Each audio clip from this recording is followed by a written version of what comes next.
coronavirus has put weddings into a little bit of a holding pattern. But what if you still want to get married now? Or what if you want to celebrate on your original wedding date? Virtual weddings to the rescue! It may not be, the original plan, but you still want your virtual wedding to be special, and it should be. Today, I'm going to be continuing our virtual wedding series and talking about another way to make your virtual wedding special, because it should be. Hi there, I'm Jamie Chang, your destination wedding planning guru and designer of joy at Mango Meets Events and the creator of Passport to Joy, the step-by-step online wedding planning course for couples. And I share real and honest and useful wedding planning tips, tricks, and advice you can use to help make planning your wedding easy and more joyful so you can create a wedding you love. Because let's be honest, wedding planning isn't very easy. It can at times be super duper stressful, especially now, and nobody wants that. So we're bringing the joy back to wedding planning. Are you ready? All right, so let's do this. Now, right now, with weddings, if you want, say, the normal wedding, then you're gonna have to wait. And honestly, waiting isn't for everyone. So what if you don't want to wait? Enter virtual weddings. Now, I know virtual weddings are also not for everyone, but it is a chance to celebrate right now. Right now. And let's be honest, we could all use some celebrating right now. It's also a chance to really celebrate your original wedding date, which if you postponed, you now have a new date, but maybe that original date was special for some reason or another. It gives you a chance to celebrate that as well. Now, does this mean that you can't have, your big sort of normal wedding? No, not at all. You can certainly have that. You can do both. But once again, the virtual wedding gives you a chance to celebrate right now. And I think that's the important part, is a chance to celebrate right now, to get married right now. And that's pretty darn exciting, I think. Now, even though it's not the original plan, the original idea, it should still be thoughtful and special. Your virtual wedding should still be thoughtful and special. So how do you do that? Now, we talked about one way in our last video about your ceremony, which if you haven't checked that video out, you should definitely do so and then come back to this one. But there are other ways too to help make that virtual wedding special. And this is a series, so you want to make sure you hit subscribe so that you get all our new ones.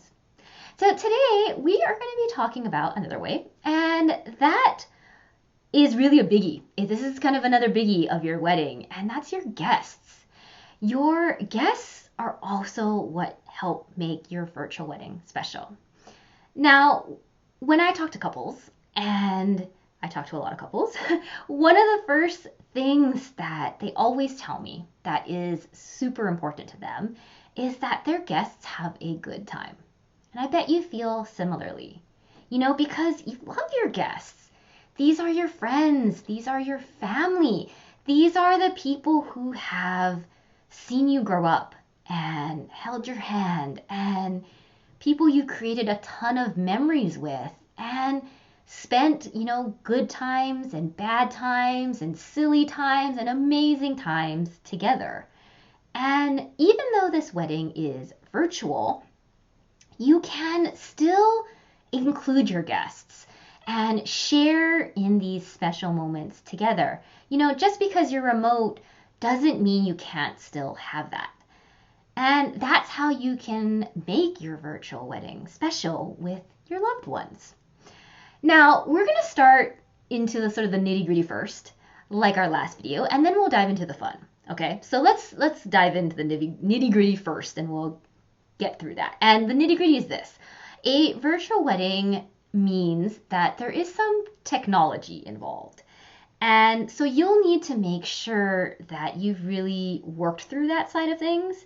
And when I say that side of things, I mean things like your internet connection and your actual video and audio and instructions on how to join and what to do. Because At this point, many people have some inkling of how video conferencing works, how a video call works, but there are definitely still people, mainly the older generation, who still really don't know what they're doing and find it really difficult to say join a Zoom or some form of a video call. So you have to make sure you have, good instructions, like for example, how to mute and why you would mute. And even maybe do a little test run with your friends and your family, or even if it's just one person, to make sure it all works. Because a tech fail can be a little frustrating for you and your guests, and you want to try to avoid that if you can. Now, obviously, you can't prevent everything, but if you can do a little test run and just make sure that all the elements that you have going make sense and are easy, that'll just make everything easier. Okay, that's the nitty-gritty side. Let's dive into the fun, shall we? Now, the first way, obviously, that you want to involve your guests in your wedding is with your ceremony. Now, this seems very obvious, obviously, but having them there to witness you proclaim your love, you share your love for each other is a really big deal. It will mean so much to have them there for you. It will mean so much to them to be able to share in that moment, in your wedding day. That's a really happy thing. So make sure that you do that. And also, there are ways for it to also be interactive. And we talked a little bit about that in our last video, so make sure you check that out for some ideas. But let's go beyond the ceremony, right? Why stop there? You can also celebrate with them as well. And think about a dance party or a cocktail hour or cutting your cake and feeding each other or doing some toasts as well. Or, you can do something completely non-wedding related at all as well. There's nothing wrong with that. This is already a very non-traditional wedding. So you have the opportunity to do what you want and have some fun with it, embrace the alternative and be a little different. And that's totally okay and fun and awesome. So maybe it's not a wedding kind of celebration that you're looking to do, Maybe it could be you celebrate with a game night or telling stories or sharing photos or karaoke or poker or drinking games. If there's something that you love doing, like let's say the two of you really love doing and you want to do with your guests, that could be a great idea. It can be kooky, it can be weird, and that's totally okay.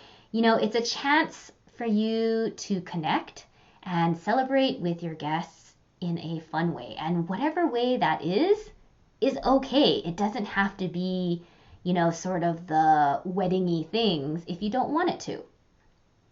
Now, for these ideas, we're generally sort of talking about a bigger group of people, just as a whole. But you can also celebrate with just a select few people, and you can do this in a couple of ways. Now, the first is kind of the obvious way. You can have just a smaller virtual wedding with just a few people. That's one way to sort of celebrate with sort of a more intimate group. But you can also celebrate with certain people at different parts of your wedding day, your virtual wedding day. And let me give you some ideas of what I mean here. So maybe you get ready in the morning with your best friend or your bridesmaids. Maybe you spend some alone time with your dad or your mom or your grandma or someone you're close to before you get married. Maybe you play some drinking games with your friends late into the night. Maybe it's having cake and coffee with your sisters as you talk about the funny things your aunt did on, the Zoom call. You can celebrate with both everyone and celebrate with just a few, giving you a chance to be with everyone and also have those intimate moments with the people you're closest to. And although, we're not talking about time with your partner just yet. We will be, that's coming up. This includes them too. Because, your people are also what make this day super special because they're special. They're special to you. And finding ways to include them and celebrate with them is a part of that. And you can do that even though it's remote. And by the way, on a side note, you can also do some non-wedding-y things at a normal wedding too. I am all for that. Doing things that are fun and different that make sense for you and your wedding. And that's what this is about, is finding ways to connect with your guests and include them and interact with them and celebrate with them that is special to you, that is fun for you, and that's, just a way to be together and celebrate this lovely thing, your wedding. Now, once again, and I'm going to say this one more time because I kind of just already said it, but I want to say it again, is don't be afraid to do something different. It's really a chance to celebrate in a way that makes sense for you. So don't be afraid of that. Embrace it. Go for it. Have fun with it, and your guests will have fun with it too.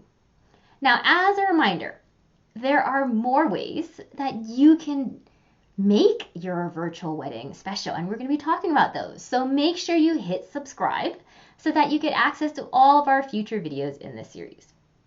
All right, so we're going to end today's video with a question. And here the question is, what's one thing that you want to do with your guests at your virtual wedding that you think will be fun? Let me know in a comment below. And please, if you liked today's video, please like it, give us some thumbs up. We love that. If you want even more wedding planning tips, check out our other videos. And remember, hit subscribe so you can get access to all our new ones, including this virtual wedding series. And if you want help through the entire wedding planning process, please check out Passport to Joy, my online course for couples. You can find all the links below. Because you deserve to enjoy your engagement, no matter what your budget is, and even in the middle of a pandemic. Thanks so much for being here, and I will see you next time. Bye!